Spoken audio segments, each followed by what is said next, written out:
belajar nama bulan dalam satu tahun. Misalnya bulan ke-1 adalah Januari dan bulan ke-7 adalah Juli. Ingat bahwa ada 12 bulan setiap tahunnya, sehingga bulan ke-13 dan seterusnya itu tidak ada. Gunakan if, elif, dan else. Nah, di sini pertama kita akan membuat variabel dari nomor bulan. Karena bulan itu kita akan menginput dengan angka, maka kita membuat nama dengan tipe integer. Input, masukkan nomor bulan. Nah, kemudian ya kita tinggal memasukkan perkondisian menggunakan if else. Nah, bagaimana caranya? Pertama, jika kita buat if, jika bulan itu adalah berisi 1, maka kita akan menggunakan printf string bulan, yaitu akan nanti memprint angka adalah Januari. Itu adalah if. Kemudian kita akan memasukkan codingan elif, itu bulan kedua dan selanjutnya 2. Contoh di sini kita akan copy ya. Oke. Nah, selanjutnya kita hanya tinggal perlu mengulang dengan copy paste secara biasa ke bulan-bulan yang lain sebanyak 12 kali, yaitu bulan 1, 2, 3, 4, 5, 6, 7, 8, 9, 10, 11, 12.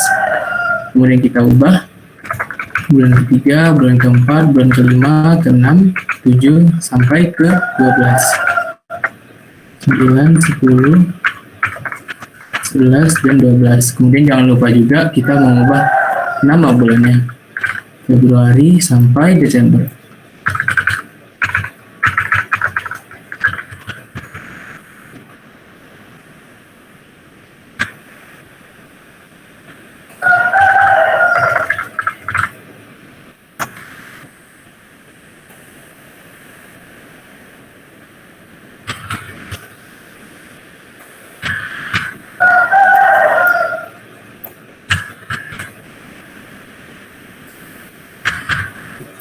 Dan terakhir Desember.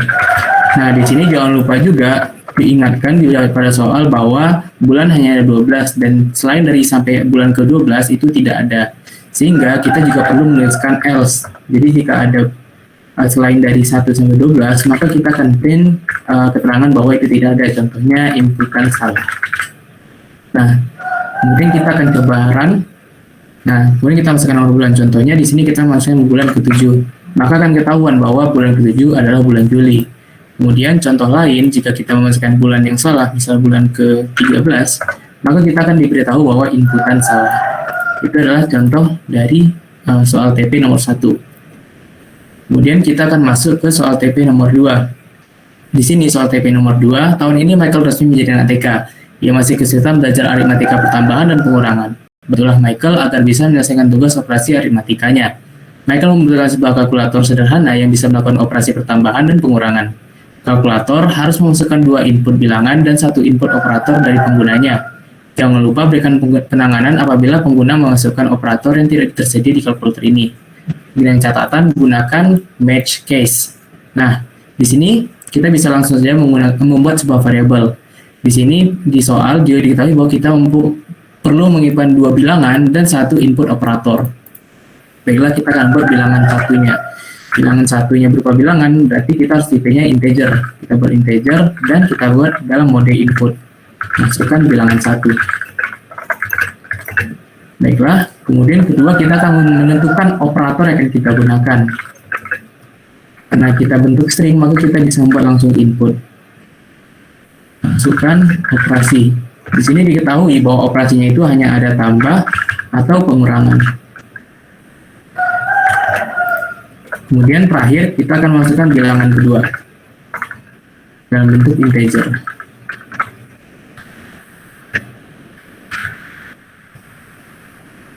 Baiklah, setelah kita membuat variabel untuk bilangan dan operasi, kita akan membuat sebuah variabel hasilnya dulu. Jadi kita akan membuat hasil dari pertambahan bilangan 1 ditambah bilangan 2.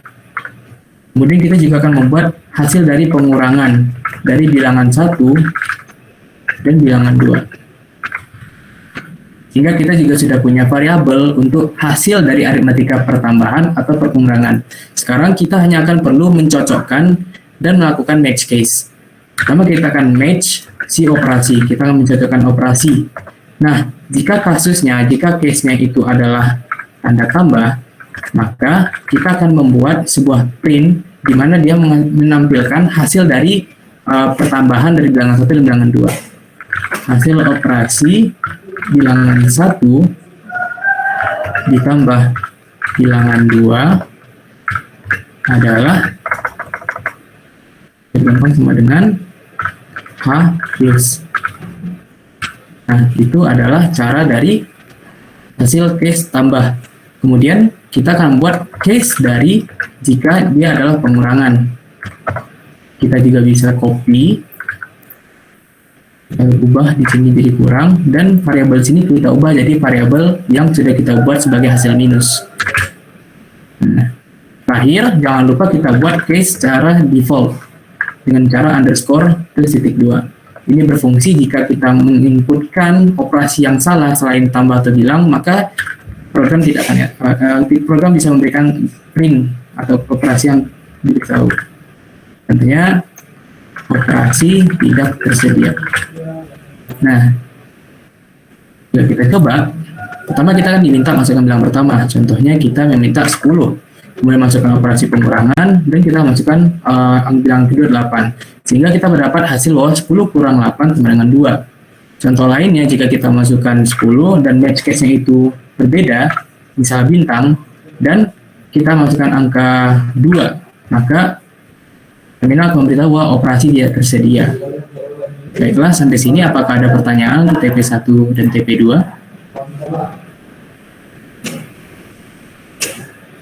Baik, karena seperti tidak ada, terima kasih. Saya kembalikan lagi kepada moderator. Ya, terima kasih untuk Bang Fdal. Boleh di-share kembali. Kali ini adalah percabangan. Nah, di percabangan itu terdapat 3, yaitu ada if else, dan ada if else. Nah, sejak Python 3.10 ada sintak baru, yaitu percabangan match case. Boleh next. Yang pertama saya akan menjelaskan tentang percabangan if. Nah, percabangan if itu adalah perintah percabangan yang akan menentukan tindakan apa yang dilakukan sesuai dengan kondisi tersebut. Jika nilainya true, maka statement akan dieksekusi. Jika false, maka tidak ada statement yang dieksekusi. Untuk sintaknya bisa dilihat if kondisi titik 2 ada body statement bernilai true. Untuk contoh flowchartnya, misal kita di sini ada text expression. Jika nilainya true, maka dia akan lanjut ke body of if. Jika false, dia akan langsung ke statement just below if. Boleh next. Untuk contoh source code-nya seperti ini, misal kita punya inputan di sini ada variabel mata kuliah. Nah, mata kuliah ini adalah nilai tidak lulus. Jika mata kuliah adalah tidak lulus, maka harus mengulang mata kuliah tahun depan. Untuk output-nya bisa dilihat. Karena nilainya benar, maka dia akan dieksekusi. Boleh next. Selanjutnya ada percabangan if else. Nah, bedanya ini adalah percabangan if else ini suatu percabangan yang di dalamnya terdapat lebih dari satu kondisi, tetapi tidak lebih dari 2 kondisi. Misal di sini ada if kondisi adalah body statement-nya bernilai true, jika else body statement bernilai false. Di sini kita ada contoh flowchart-nya untuk if else, ada suatu test expression. Jika nilainya true, maka dia akan lanjut ke body of if. Jika dia false, maka dia akan lanjut ke body of else. Boleh next untuk contohnya. Nah, di sini ada sebuah studi kasus, sebuah toko terdapat diskon sebesar 70% jika pelanggan belanja lebih dari sama dengan 400.000. Nah, jika pelanggan belanja di bawah 400.000, maka tidak dapat diskon. Rafid diminta atasannya membuat sebuah program agar memecahkan masalah tersebut, dan atasannya meminta Rafid untuk program tersebut bisa menerima inputan dari user. Boleh next. Untuk source code-nya kita buat dulu untuk variabel inputannya. Di sini namanya total belanja dengan integer input masukkan total belanja. Nah, kita buat yang pertama untuk if-nya. Jika if total belanja lebih dari sama dengan 400.000, maka dia akan ngeprint selamat Anda mendapatkan diskon sebesar 70%. Jika tidak, maka akan menampilkan maaf Anda dapat diskon 70%. Untuk outputnya, misal kita masukin 400.000, maka hasilnya adalah selamat Anda mendapat diskon sebesar 70%. Misal kita masukin di bawah 400.000, maka hasilnya adalah maaf Anda tidak dapat diskon 70%. Selanjutnya saya serahkan kepada rekan saya. Jackson. Oke, yang selanjutnya ada if else. Ini sama seperti if else yang sebelumnya, bedanya adalah percabangan if else suatu percabangan yang di dalamnya terdapat lebih dari 2 kondisi. Ya, jadi intinya cuma nambah elif doang aja gitu. Sini bisa kita lihat ada sintaks dari if else pada Python-nya. If kondisi dalam body statement-nya bernilai true, elif juga kondisi body statement bernilai true, else dan jika tidak body statement bernilai false. Sini juga kita bisa lihat flowchart dari if, elif maupun else-nya. Boleh dilanjut. Di sini kita masuk ke studi kasus. Toko pulsa mengadakan bonus pembelian jika pelanggan membeli pulsa lebih dari 500.000. Pelanggan tersebut akan diberi hadiah berupa boneka jika pelanggan tersebut membeli pulsa di antara 250.000 hingga 500.000. Pelanggan tersebut mendapatkan voucher 100.000. Namun, jika pelanggan tersebut membeli pulsa kurang dari 250.000, pelanggan tersebut tidak mendapatkan apa-apa. Toko tersebut memintamu untuk membuatkan program tersebut dan program tersebut bisa meminta inputan dari user. Dari next.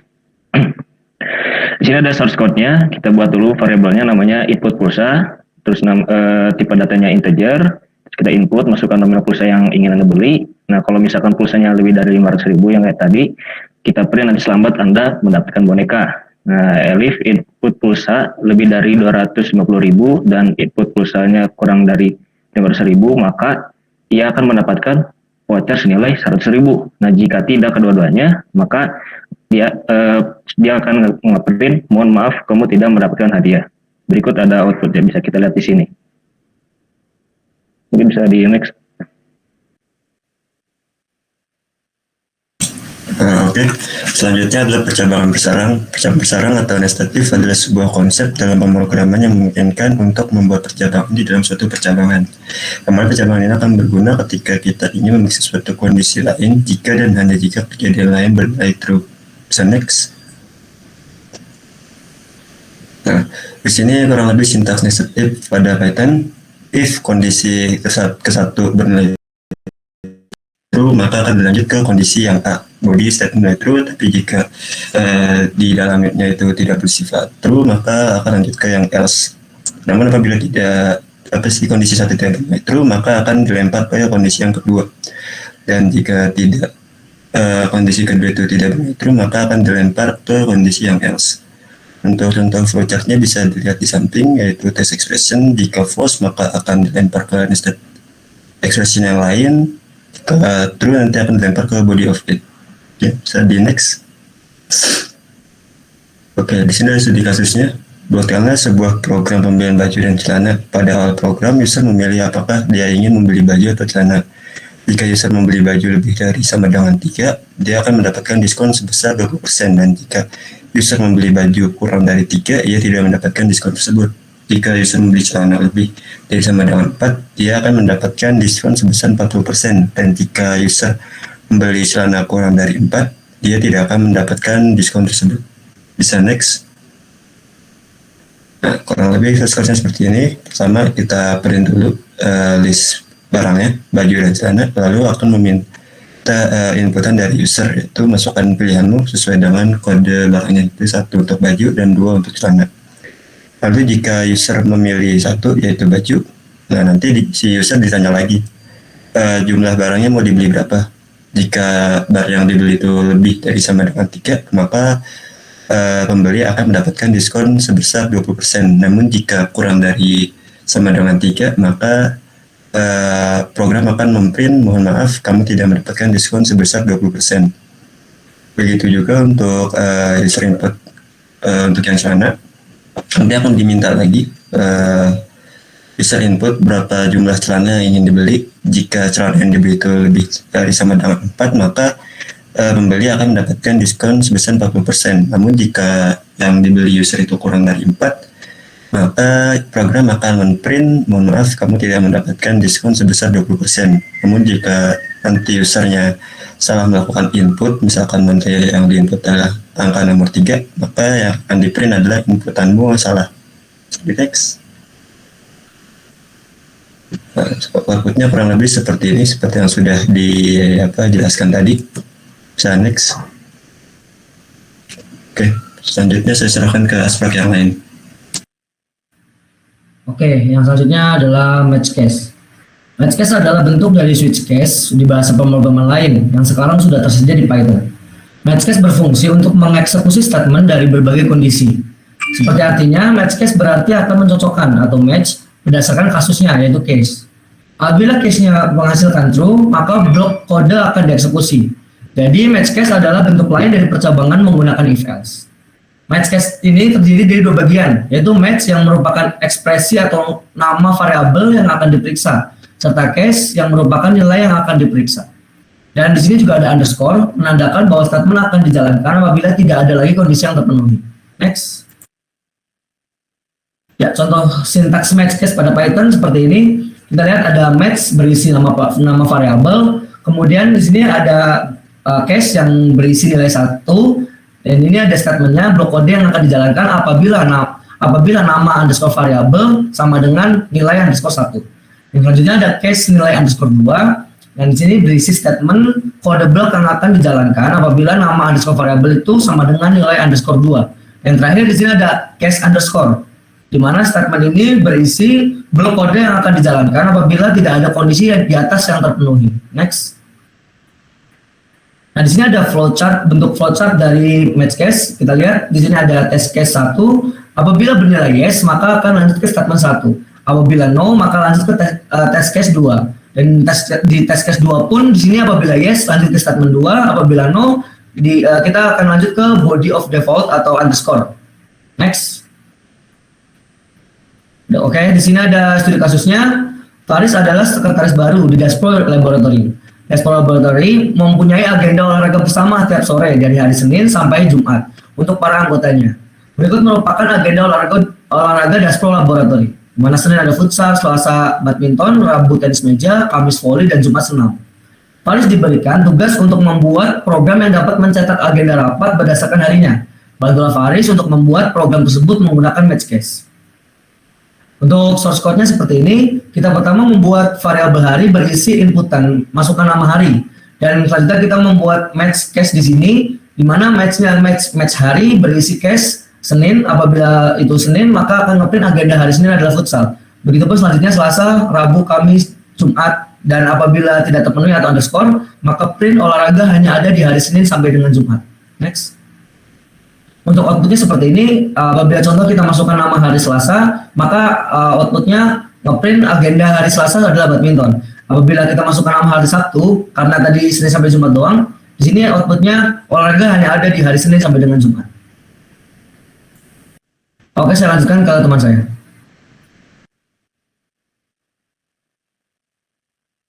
Oke, terima kasih untuk penjelasannya. Selanjutnya adalah latihan soal sama 45 menit. Silakan bagi praktikan untuk masuk ke